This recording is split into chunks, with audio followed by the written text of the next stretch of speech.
try to reduce your exposure. That's the things like clothes or enclosures or um, even um, containers. Okay. So, tell you, dust by itself will not cause a problem, because it's like lime. You know, if you have powdered lime and they sprinkle it on you, you know, all you have to do is dust it off.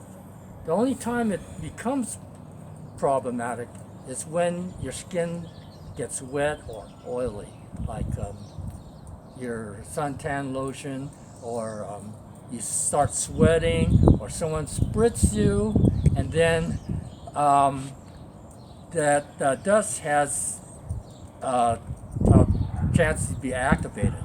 So, how do you know that enough dust has been activated to cause you a problem? Well, first of all, your skin is going to feel slippery. So, when you notice it being slippery, well, the uh, usual solution is to wash it off with gratuitous amounts of water. Mm. But gratuitous amounts of water isn't a luxury that we have in the desert. But let me go over a little more things. So, one of the things that you can reduce exposure is by wearing clothes.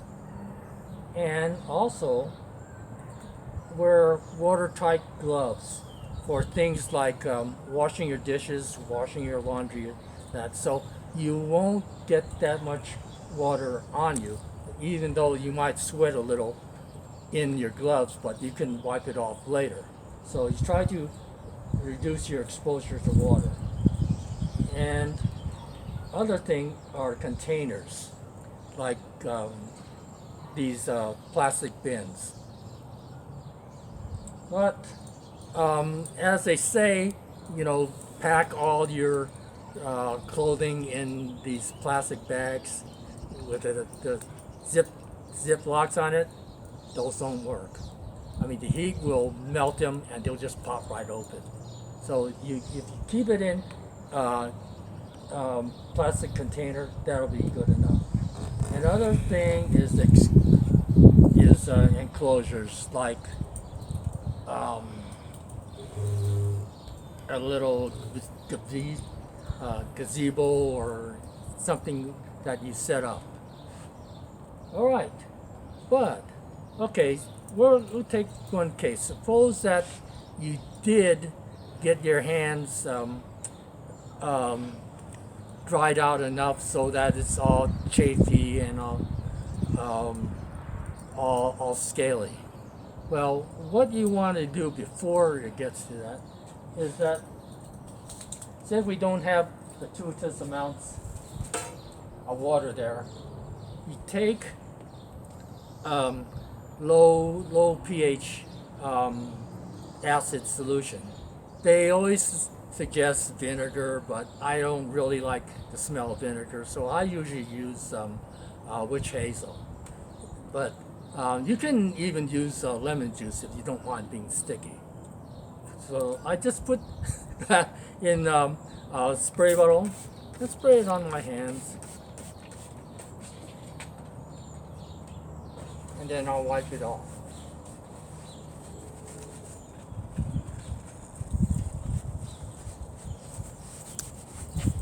So that will neutralize the alkaline in it.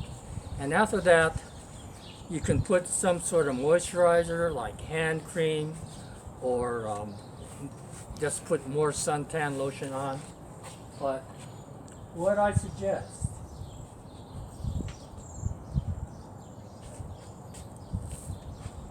this is gloves in a bottle. Okay. This stuff, it bonds to your skin. So it lasts a lot longer than regular hand cream.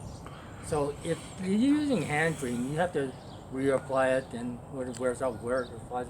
This stuff will last you like 8 hours for each one.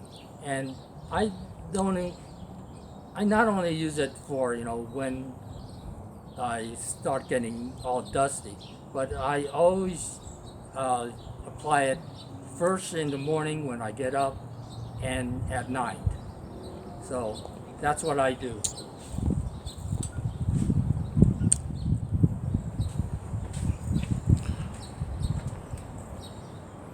So let's take a next thing. Now this is when your skin really gets dry. And when your skin really gets dry, it gets brittle. And when you bend it, it cracks. And when it cracks, then you have small lesions, like a paper cut. And I tell you, those things are hard to heal, especially out in the desert. So the first part is the same. If you get a small lesion or crack in your skin, wash it out with a low pH solution. And in the ordinary case, you would be able to put some ointment like a neosporin that would, keep dust and all that. But that's not really practical in the desert because you're always moving your hands. So, what I suggest,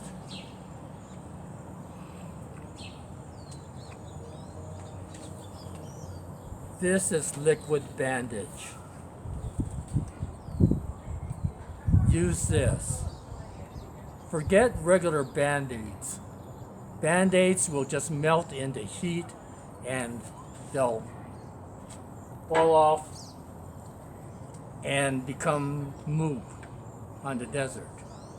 So that's my suggestion for dealing with cuts on your hand. Next,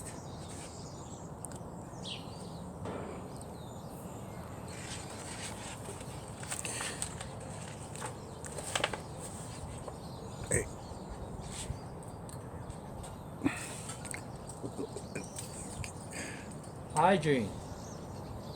As I went over keeping dust off of you, well, there's two avenues you can go with clothing. Either you can bring enough changes of clothes to last you through the event, or you can actually launder them there. That's what I do. Okay, well, if you want to take the second one, you have to at least have a basin. But that you need a basin even for doing your regular dishes. You have to have some sort of laundry soap, and you're going to have like a clothesline. And be sure you include a clothespin. All right? A line is pretty easy to, in most cases, be easy to set up. You just get two sturdy devices and you run it between them. And then you also have to think, what are you going to do with your gray water? So you have to think about all these things. Okay, next, heat. It destroys. Don't go to Burning Man wearing things like this. Yeah. You want it coming back like this.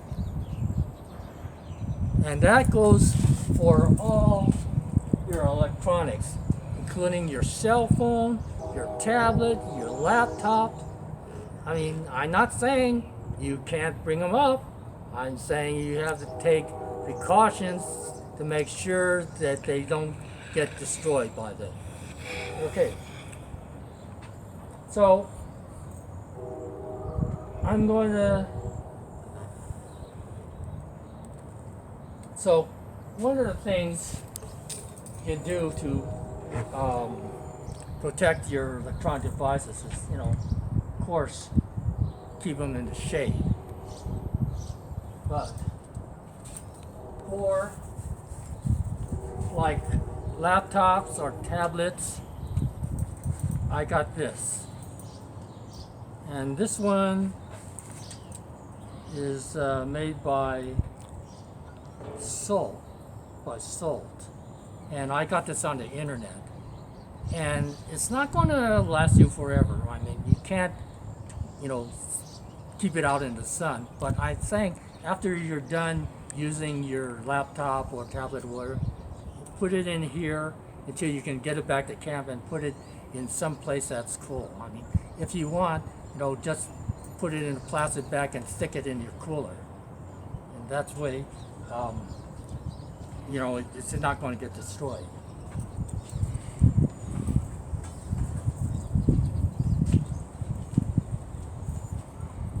Next, it sanitizes. That's the one good thing about the sun. It sanitizes anything that's out in it. So you put your flatware, you put your plates, you put your pots, pans out in the sun, and it doesn't matter how good a job of dishwashing you do. I mean, it's going to get sanitized if you leave it out in the sun. Okay, next thing. It dehydrates.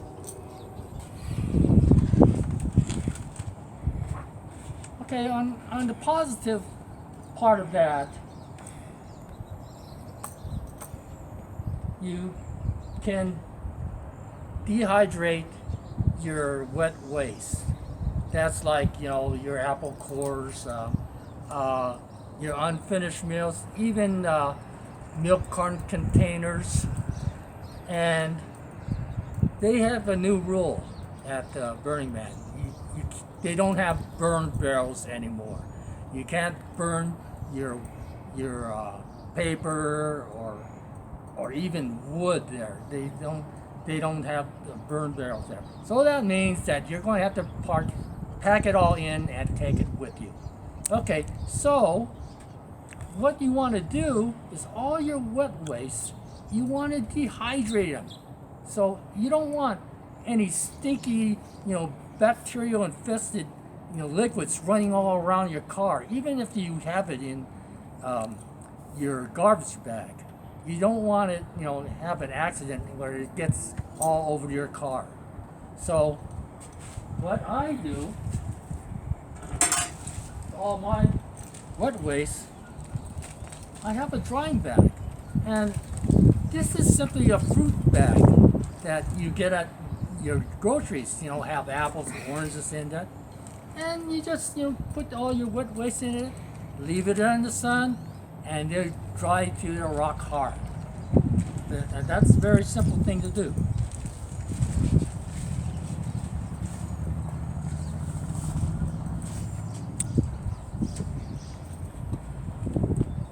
Now, for you don't want to get dehydrated. So I don't think I need to tell everyone about the importance of hydration. Like, especially the two important parts you want to be concerned about hydration, the special, is when you set up and you tear down. Because when you do that, I mean, you just are going continuously. I mean, you're out there in the sun and you don't even notice it. I mean, you're too interested in putting your shade structure so you can get out of the sun, and you're working like crazy and you're not paying attention to being hydrated. So during those parts, make sure you keep yourself hydrated. My friend who works washing windows, he was out there in the sun and he got heat exhaustion. They took him to the hospital and it cost him $2,000 for them to revive him. I mean, it would have been far simpler. I told him, it'd be far simpler if you just kept yourself hydrated. Then you can avoid, these hospital bills.